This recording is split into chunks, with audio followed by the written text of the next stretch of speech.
back in the video. Today, I'm going to be explaining some things that people may or may not know about Fortnite Festival. Hey gamers, remember to subscribe, like, comment, share. Check that description for all the other social media platforms. Now back to the video. The first thing I do want to explain in Festival is the best binds. I feel like some people stumble, like they like, oh, I want to use this, right? Like, this is the biggest problem about this. The problem with the triggers is the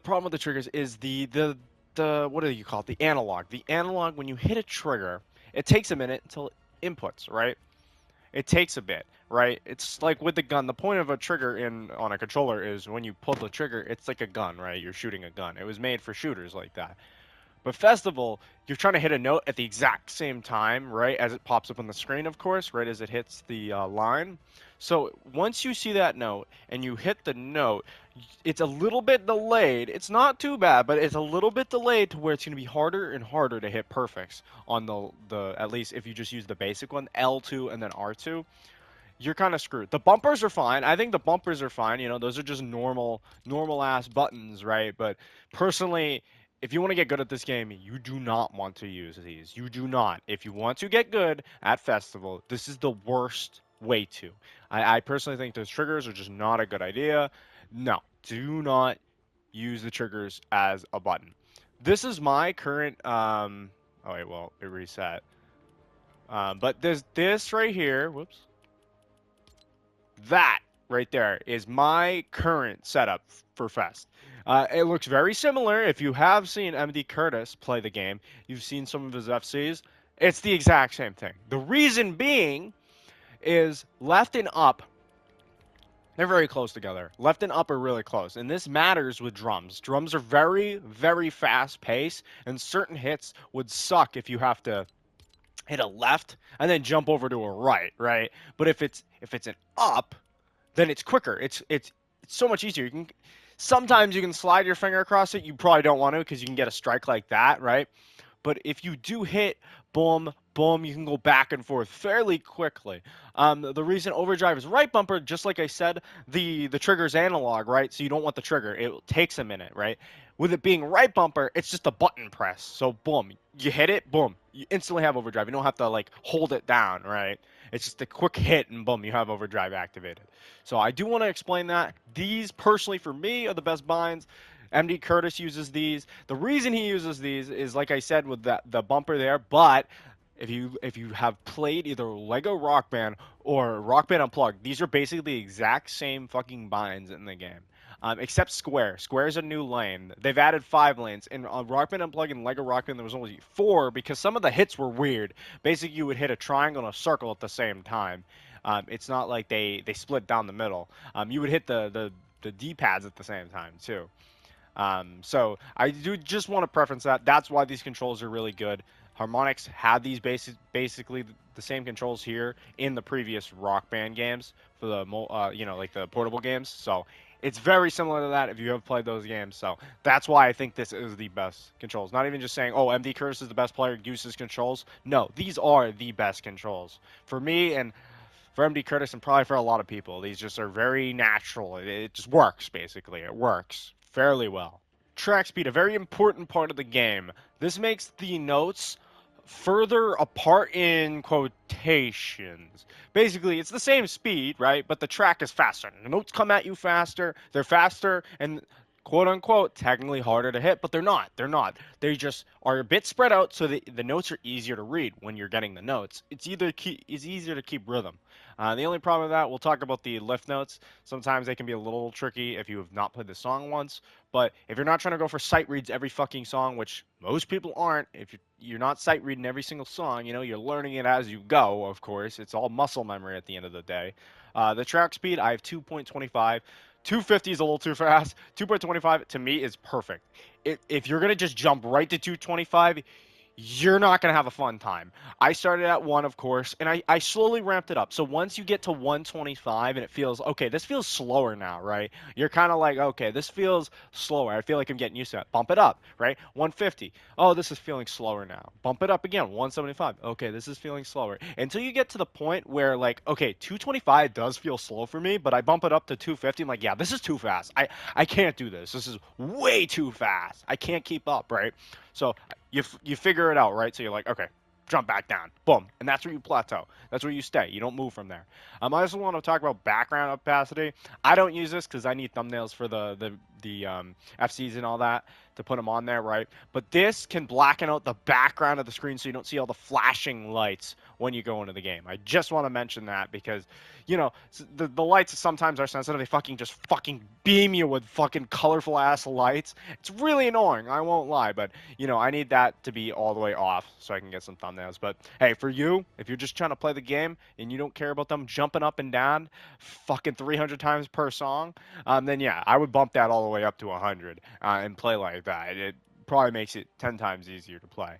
All right, another big part, the audio video offset and the input delay or input latency.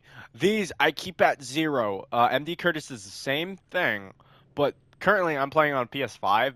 I think that only really works on console. I don't play on PC. I don't know how that works, right? But I feel like most people that play on PC definitely bump that up or lower that or whatever they need to do. Um, Now we have that nice detail feature. Once you beat a song, you click detail and it will say audio video offset. So you can do that, you can see what that says and apply that. If it doesn't work for you, then you can just keep playing a same song over, maybe like a harder one or like a bass. A bass is pretty good to like justify like Bad Romance bass because it's the same notes. They're all very, very like, you know, it's the same thing. It's a bass. Basses are pretty easy to hit perfects on. So if you're not hitting perfects, then that's a good way to like estimate, okay, I'm doing pretty good. I'm not doing really good, right? So you can kind of go off that. But for me, 0. I'm on PS5, so hey, I would try 0 if you're not getting really that many perfects.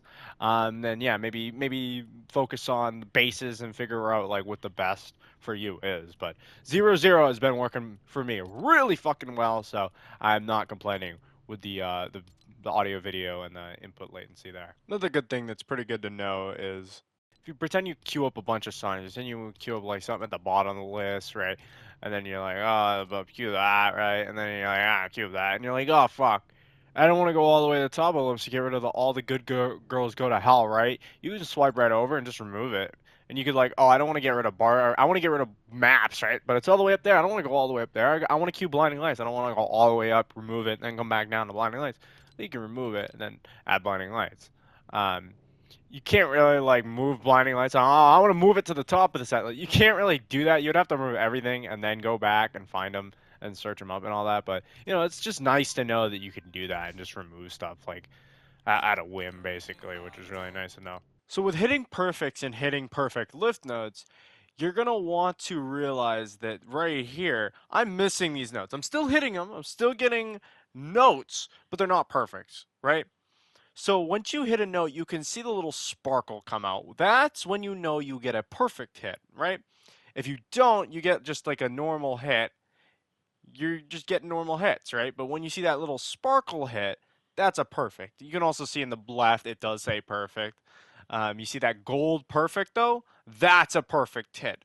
You can see even with the lift notes, I'm getting perfects there.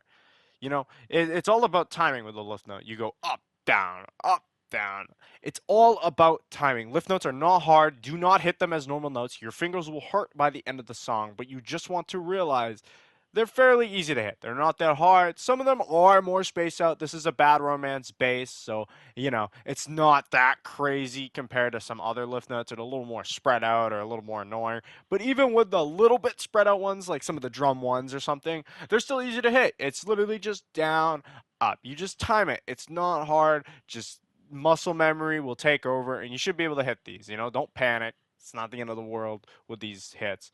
But yeah, they're not that hard to hit. I want to mention this part of Bad Romance right here because this would be considered perfect overdrive timing, basically. Right here, there's so many lift notes, there's so many normal hits. This right here is when exactly you would want to pop overdrive. So normally I don't look up guides on like where best overdrive is, where to hit. I don't really care. I just kind of go off of like muscle memory or like, oh yeah, this has a lot of notes. Let me hit here, basically. I'm not looking up these videos, but if you just want to know like, oh, where's a good time? I don't really want to look up a video on this song. I just kind of want to like know when's a good place to hit it. It's when there's a lot of lift notes, a lot of double hit notes, not a lot of sustains though. That's the big problem there. But that's where you would want to hit overdrive on Battle Romance. Quickly, I also want to mention right here, right when I hit overdrive, I hit it on a lift note, which normally, it doesn't really matter where you hit it, but I want to mention if there is a lift note and there's a normal note, and you hit overdrive as a normal note and then pull off overdrive to hit the lift note, it will not currently hit the lift note because of auto drive over tap, whatever you call it, double hit. That's what I call it sometimes. But basically, the strat of that is you want to hit the same button, so it's a square. Pretend I hit overdrive on a square hit, right? So I'm gonna hit square and the overdrive button right on that note at the exact same time. Because right as I hit that, I will be lifting the square because it shouldn't fuck up. I've done this so many times and it normally never fucks up. It's very rare if it does, but if you hit it overdrive and your button of choice at the same time, it will hit as a normal note, not double tap you. And then when there's the lift note right next to it, right when you pull off of square, it will hit the lift note. And you're fine. The overdrive auto tap won't fuck you over. I'm really hoping they get rid of this thing. It's fucking stupidly annoying. I hate overdrive auto hit. It's really annoying, but currently that is the workaround that I figured out of hitting over like the lift notes while also activating overdrive and not using it as a normal hit. Just hit it at the exact same time as you hit overdrive. Hit the normal note and hit overdrive at the exact precise moment to hit a lift note and that.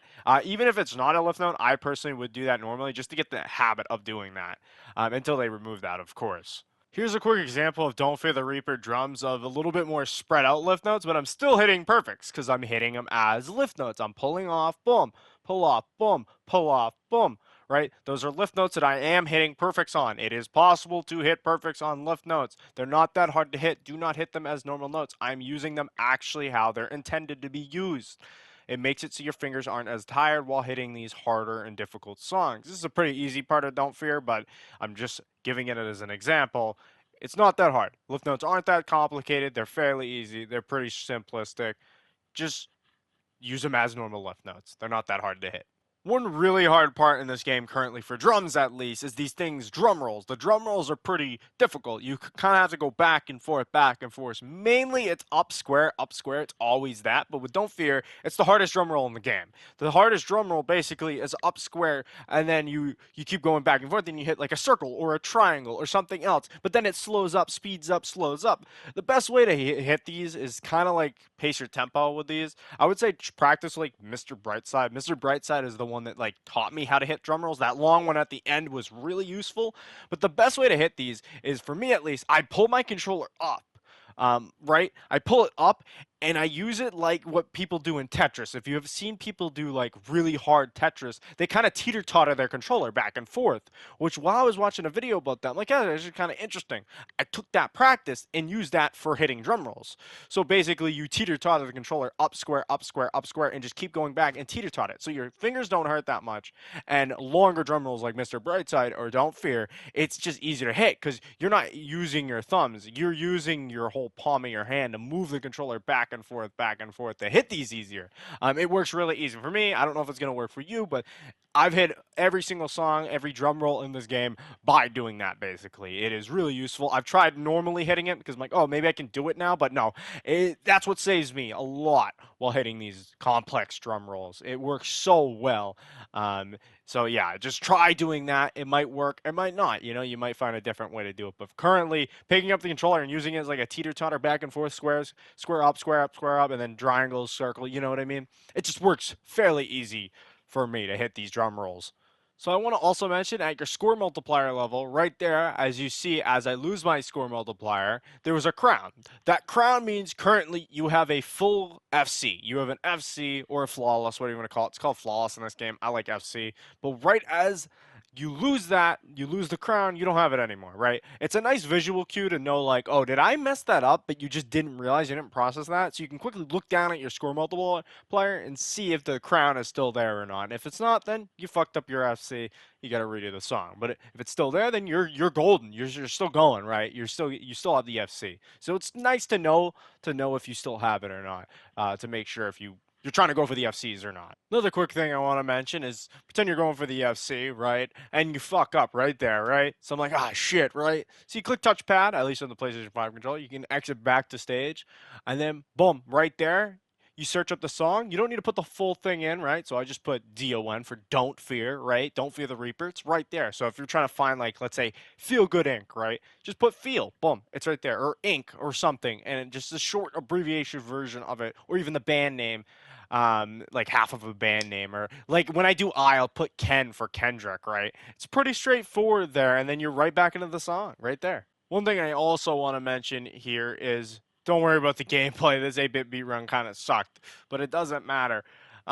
If you aren't good at certain songs in the game, which I was not good at 8-bit beat when I first started. Um, this was not the first run of 8-bit beat. This was kind of a comeback run after season 2. I haven't played it in a couple months. This was like the first run back, right?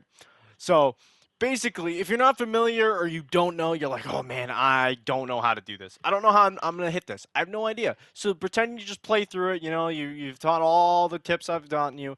The best way currently to hit certain songs, and I'll teach you right now, is by fake playing them. All right, so to pretend play the song, you're going to want to go on YouTube and you're going to want to find someone that's playing the same song. This is a really slow track speed, but I'm just trying to get the emphasis across of how to do this.